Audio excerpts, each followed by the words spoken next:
সকল পাহৰি না যাবা আমাৰ অসম আমি গঢ়িম বিজেপি ভোট দিবা ৰাইজ সকল পাহৰি না যাবা আমাৰ অসম আমি গঢ়িম বিজেপি ভোট দিবা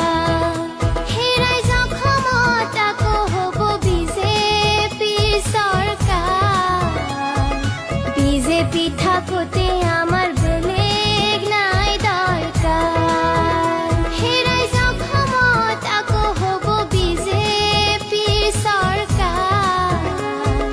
বিজেপি থাকোতে আমার